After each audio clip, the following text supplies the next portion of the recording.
I like the way you work it. No digging. Hi there, welcome to the basenz.com Gear Guides. I'm Matt. Today we're going to talk about new snowboard technology.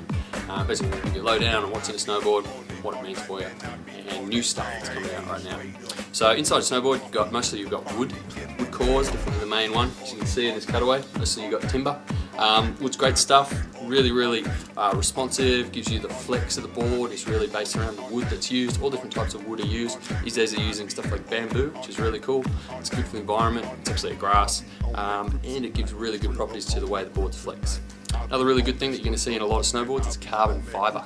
Carbon fibre you would see in Formula 1, make cars out of it, all kinds of stuff like that. Carbon fibre is great on a snowboard.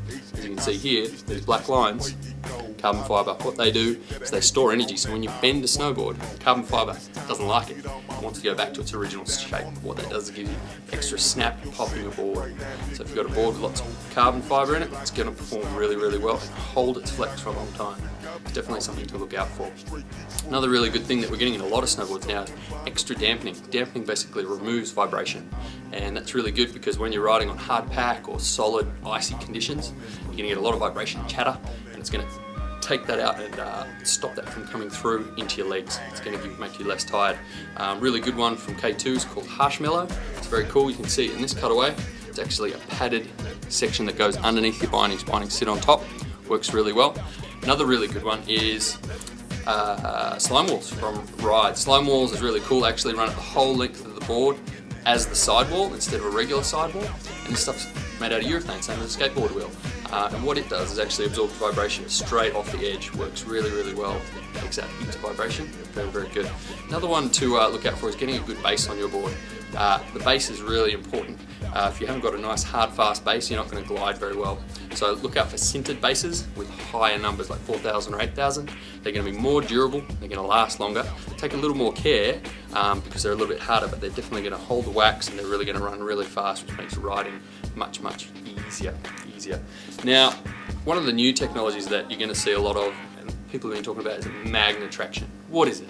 Magnet traction is essentially like a serrated edge, so it works like a bread knife. You can see bread knife cutting a loaf of bread right here. It actually cuts into the snow in the same way. So when you look here and we flex this board down onto the ground, you can see that it's got multiple points of contact. It's not as sharp as obviously a serrated knife, but what it does is it allows you to bite into hard snow, ice, anything like that.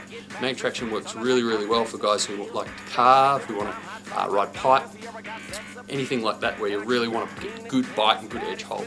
Now one thing you've got to watch out for is riding park on a magnet traction board. If you hit a big jump, you land a little sketchy and you try and get your edge in, it can hook up and take you right off the side. So you want to have good control before you go riding a park board with magnet traction. Now the next one, rocker. What am I talking about? I'm not talking about rocker, I'm talking about rocker on a snowboard. Now rocker, what that means basically, instead of the board having camber, like you can see here on this board, where it runs up in the center and then down and then back up at the tips, the board runs flat or cambered just between your feet, and then it starts to rise once you go past the bindings towards the tip. What this does basically means the board's looser in the tip and tail, so it allows you to get right over the top, good for butters and just cruising around, and then when you want to turn, you roll on edge, the board's already in a curve, so it's going to carve really easily. There are a lot of rocker boards coming out now. It was new last year and the year before. This year they're everywhere. K2 are doing a whole bunch. They've got different levels of rocker, from flatline, which is dead flat, through jib rocker, which is a little bit for park, all-terrain rocker, which gives you a little bit more for more lift and deeper snow, riding off trail, to full powder rocker. And the powder rocker is really extreme. You can see here on this board, it curves out. It's really good for powder, so you can ride a shorter board in deep snow. You're just going to surf like a water ski that you ride sideways. Now, rocker you'll see from guys like Burton as well. They're doing a P rocker, which you can see in this diagram. It just has rocker just at the tip. And then they've also got the V rocker. Now V rocker is slightly different to a lot of the other rockers. V rocker is kinked in the center, very similar to the Libtech GNU rocker.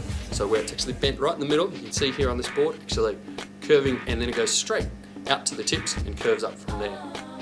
Now what happens with that board is when you stand on it, you actually depress the rocker down, and when you get up on one foot or the other, that's when you actually get the rocker into play. Now, if you're a lady, you can get rocker too. You can get magnet traction too. If you have a look at this Rossi board, the Diva, it's got magnet traction. You look down that edge, you can see how it waves down there. Very good for all mountain just carving. If you're not trying tricks, it's awesome. The other one, rocker for girls, you've got it in the Bava Boom from K2. Very, very nice, good park board. Also, the blender from Burton's got the P-Rocker, same as the men's dominant. Really, really good for riding park and doing tricks and stuff like that. So that's the lowdown. Look out for rocker. Get in and try one if you can. We've got over 60 demos here at Base. If you can get in store, come and try one out. Otherwise, you know, go for it. Try it out. Unless you're a really high-end rider looking to just carve all the time, rocker is on. It's really fun. You're going to see it in every brand, in every range next year and the years to come. So give it a go. I really recommend it. So that's snowboard technology for you and new stuff that's coming out right now. Check us out in store or online, basenz.com. Good stuff online all the time. I like the way you work it. No